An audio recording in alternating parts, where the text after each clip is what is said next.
पीछे उनके कोच को देखा, सुजीत मान, जो अर्जुन पुरस्कार विजेता है, ओलंपियन है, किस तरह चलते हुए आ रहे हैं अपने पहलवान को मोटिवेट। ये बहुत मायने रखती है ये बातें कि आपकी एंट्री कैसी है। बिल्कुल बहुत मायने रखती है, आपकी बॉडी लैंग्वेज कैसी है, आपकी भाव भंगिमाएं कैसी हैं, सामने वाला पहलवान आपको देखता है, उसका कोच आपको देखता है और ये अंदाजा लगाता है कि आप किस मूड में हैं, किस फॉर्म में हैं। और इस मामले में तो खैर और वैसे भी डोमिनेट कर रहे हैं भारतीय रेसलर्स अब तक कॉमनवेल्थ गेम्स के अंदर। पहला मिनट चलता हुआ दीपक पूनिया और कनाडा के मूर के बीच मुकाबला।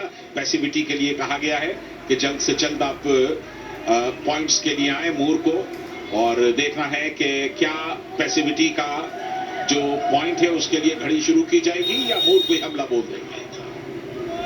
जब ऐसे मुकाबले होते हैं तो मैं समझता हूँ एक्टिवेट टाइम से रेफरी उनको वार्म अप करता है। एक दूसरे को कोई भी अंक देना नहीं चाहता तो रेफरी का काम शुरू हो जाता है। और ये देखिए नीला बैंड, कैनेडियन रेसलर को वार्न किया गया। ये जो गोल गोल हाथ हिलाया जाता है, एक हाथ, यानी कि आप सचेत हो जाओ, और दोनों हाथ अगर रोटेशन में घुमा दिया है ना एक्टिवेट टाइम, तो बिल्कुल गोल गोल हाथ घुमाना मतलब कृपा जी की भाषा में वो एक मुश्किल का वक्त होता है पहलवान के लिए।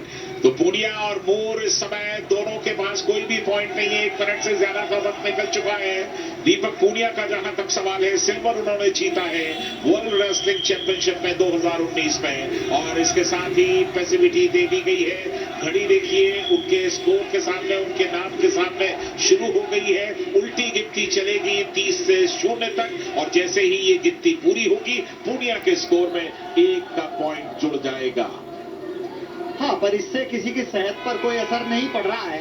दोनों ही अव्वल दर्जे के अच्छे पहलवान हैं। एक अंक पर बढ़त जरूर नए जो पहलवान होते हैं उनको मानसिक परेशानी हो सकती है, लेकिन इस स्तर पर एक अंक कोई बड़ा मायने नहीं रखता। बिल्कुल मायने नहीं रखता, क्योंकि एक दांव में आप 5 अंक ला सकते हैं। एलेक्स मूर 24 वर्षीय पहलवान दूसरी बार कॉमनवेल्थ गेम्स में शामिल हुए हैं। इससे पहले 2019 सीनियर पैन एम चैंपियनशिप में उन्होंने ब्रॉन्ज मेडल जीता है, और कनाडा में एक बेहतरीन उभरते हुए पहलवानों में उनका शुमार है। यहां पर पहला पॉइंट जो पैसिविटी का एडवांटेज है वो पूनिया को मिल चुका है, और पूनिया इस समय 1-0 से आगे। मूर को दांव बनाना होगा। यहां दांव टंगड़ी फंसाने की कोशिश थी। एक बार अगर टंगड़ी सही तरीके से फंस गई तो फिर पहलवान असंतुलित हो सकता है। दीपक को भी वही कहा गया है कि आप दांव लगाने की कोशिश कीजिए, पैसे मत हो जाइए। हालांकि घड़ी अभी शुरू नहीं हुई है उनके नाम के आगे। बिल्कुल, दीपक को एक वार्निंग दे चुके हैं, और एक ही राउंड में 2 एक्टिवेट समय नहीं दिया जा सकता। तो अगले दौर में जरूर दीपक अगर स्कोर नहीं करते हैं तो जरूर उनको, लेकिन झटपटाहट दिखी यहाँ पर। और मैं समझता हूँ अगले जो 3 मिनट है उसमें दीपक को एक्टिवेट टाइम में डाला जाएगा, क्योंकि दोनों को बराबर ही तोला जाएगा। बिल्कुल उसी की संभावना है। पहला दौर तो समाप्त हो चुका है, तो दीपक को तैयार रहना चाहिए एक्टिवेशन टाइम के लिए दूसरे दौर में, बशर्ते कि वो दूसरे दौर की शुरुआत से ही कुछ पॉइंट्स न ले आए। यस, या तो एक्टिवेट टाइम का वेट करें या 2 अंक पहले ही बटोर ले। बिल्कुल, और अगर वो 2 अंक बटोर लेते हैं, थोड़ा सा टफ मुकाबला साबित होता हुआ। कनाडा के मूर अच्छी चुनौती दे रहे हैं दीपक पूनिया को, लेकिन अभी सिर्फ 1 राउंड पूरा हुआ है। जहां तक मूर का सवाल है, 2018 कॉमनवेल्थ गेम्स में भी इन्होंने कनाडा को रिप्रेजेंट किया। 2017 जूनियर पैन एम चैंपियनशिप में गोल्ड जीता, और इसके अलावा 2013 कैनेडियन कैडेट चैंपियनशिप में भी गोल्ड मूर के नाम है। लेकिन दीपक पूनिया कहीं ज्यादा डेकोरेटेड, कहीं ज्यादा बेहतरीन पहलवान मूर की तुलना में। और अंतिम ये 3 मिनट बहुत अहम, एक बड़ा दांव देखने को मिलेगा सिंह। अब वो कौन लगाता है, दीपक या मूर, ये भी अहम है, क्योंकि अब तक सिर्फ ये देखिए दांव के लिए गए, मिल गया मौका 2 पॉइंट्स लेकर के आ गए दीपक पूनिया टेक डाउन के, और ये अब उन्होंने गट रेंज लगाने का प्रयास किया है।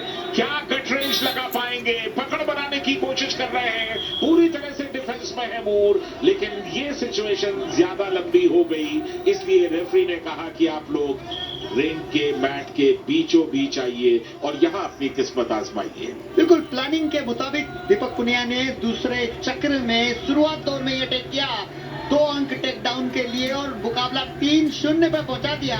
यानी एक्टिविटी टाइम में उनको डालने की जो परंपरा थी उसको उन्होंने कैंसिल कर दिया। बिल्कुल, अब पैसिविटी का टाइम यानी कि पैसिविटी का पॉइंट उन्हें नहीं देना पड़ेगा और ये अच्छी बात है। दीपक पुनिया ने बहुत समझदारी का परिचय दिया है। यहाँ 3-0 से आगे भारतीय पहलवान दीपक पुनिया, और ये देखिए सर और कंधों का इस्तेमाल करते हुए एक दांव की तलाश। दांव आपको दूसरे पहलवान को पीछे धकेल कर पैरों पर जाने का मौका देता है, लेकिन दूसरा पहलवान भी अगर उसका डिफेंस तगड़ा हो तो वो पैरों को उतनी ही ताकत से पीछे ले जाता है। आप दांव नहीं बना पाते। सही है संजय, यहाँ पे एक अलग तरह की कुश्ती देखने को मिल रही है। जो पहलवान जीत रहा है वो ही अटैक कर रहा है और हारने वाला पहलवान डिफेंस कर रहा है, जबकि अमूमन देखा जाता है कि हारने वाला पहलवान सारी इंतहा पार कर देता है।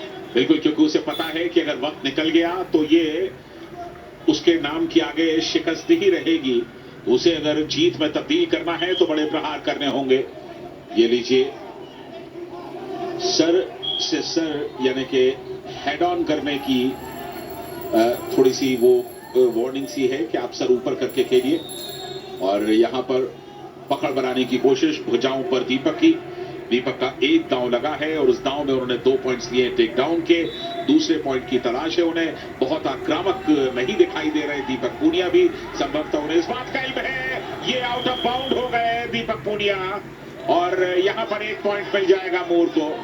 चलिए,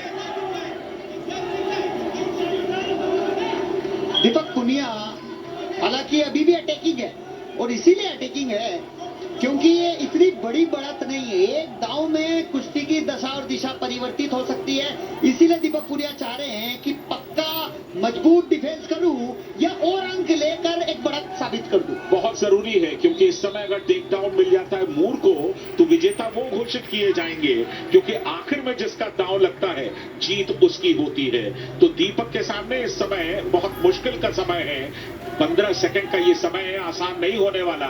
ये देखिए, पकड़ बनाने की कोशिश, पैरों पर जाने का प्रयास, लेकिन लगातार अपने पैरों को पीछे धकेलते हुए, और यहां पर अच्छी पकड़ बनाने की कोशिश की है। क्या उठा सकेंगे? नहीं लगता, और इसके साथ ही ये मुकाबला समाप्त हो जाएगा दीपक के फेवर में।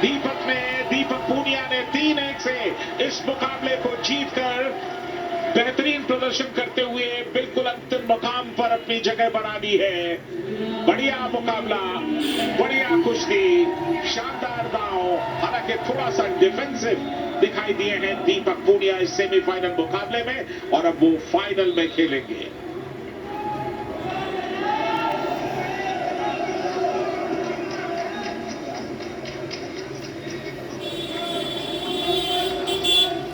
ये देखिए किस तरह से दांव लगाया, यहां पर 2 पॉइंट्स लेकर के गए, दोनों पैरों को संभाला, कट रेंज लगा दिया था, लेकिन स्टैंडिंग पोजीशन में दीपक को ये आखिर में आउट ऑफ बाउंड कर दिया। दूसरा पैर जैसे ही बाहर खींचा, बिल्कुल ये जोन के ऊपर जिस तरह चालाकी दिखाई, 2 अंक नहीं गंवाने, 1 अंक देना है, यही स्थिति ओलंपिक में भी बनी थी और यहां पर ये मुकाबला जीत के उन्होंने फाइनल